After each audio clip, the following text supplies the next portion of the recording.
किसी भी बीमारी से लड़ने के लिए आवश्यक होता है कि उसके बारे में संपूर्ण जानकारी हमें होनी चाहिए। एक्यूट कॉम्प्लिकेशन ऑफ डायबिटीज में अगर हम बात करें तो मुख्यतः डायबिटीज के एक्यूट कॉम्प्लिकेशन 3 प्रकार के होते हैं, जिसमें से नंबर 1 है हाइपोग्लाइसीमिया। हाइपोग्लाइसीमिया का मतलब होता है कि शुगर का एक स्तर से ज़्यादा कम हो जाना। अगर किसी व्यक्ति का शुगर 70 से नीचे जा रहा है तो हम उसको हाइपोग्लाइसीमिक स्टेज में मानते हैं। क्या कारण हो सकते हैं इसके?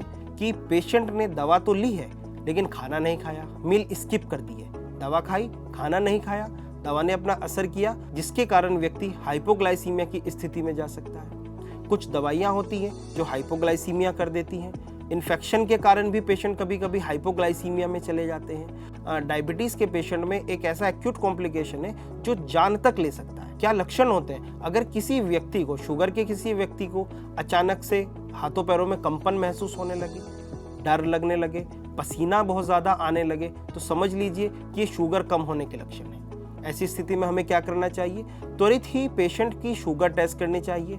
अगर पेशेंट खाना खाने में या पानी पीने में दिक्कत महसूस नहीं कर रहा है तो तुरंत उसको 1 गिलास पानी में ग्लूकोज या चीनी घोल करके तुरंत उसको देना चाहिए। अगर इससे ज़्यादा सिम्टम्स आप देख रहे हैं कि पेशेंट फेंट होता जा रहा है, बेहोशी की तरफ जा रहा है या लग रहा है कि ये बेहोश हो जाएगा, तो ऐसी स्थिति में तुरंत अपने नज़दीकी हॉस्पिटल में ले जाके तुरंत मरीज को भर्ती करें, जहां पर हम उसको आईवी ग्लूकोज देते हैं। तो इस चीज़ को बिल्कुल भी नज़रअंदाज ना करें। हाइपोग्लाइसीमिया एक बहुत ही खतरनाक स्टेज होती है। एक एक्यूट कॉम्प्लिकेशन ऐसा होता है जिसमें व्यक्ति की अगर सही समय पे सही उपचार ना मिले तो ब्रेन डेड तक हो सकता है और उसकी मृत्यु भी हो सकती है। सेकेंड कॉम्प्लिकेशन की बात करें, DKA यानी कि डायबिटिक कीटोएसिडोसिस।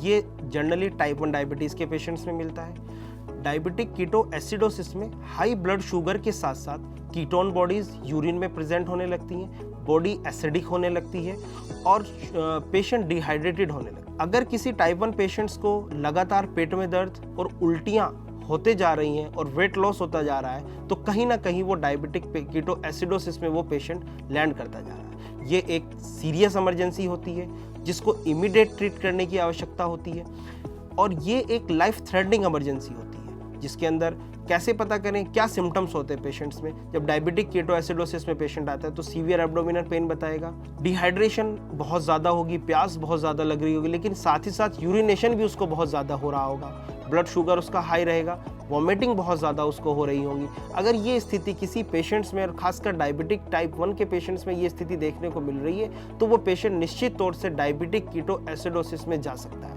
ये एक लाइफ थ्रेटनिंग इमरजेंसी होती है जिसको ट्रीट करना बहुत ज़रूरी होता है। सबसे पहले ब्लड शुगर टेस्ट करें। अगर पेशेंट इंसुलिन ले रहा है तो उसको इंसुलिन दें। तो अगर ऐसी कोई भी स्थिति इस पेशेंट्स को होती है तो अपने चिकित्सक से ज़रूर मिलना चाहिए।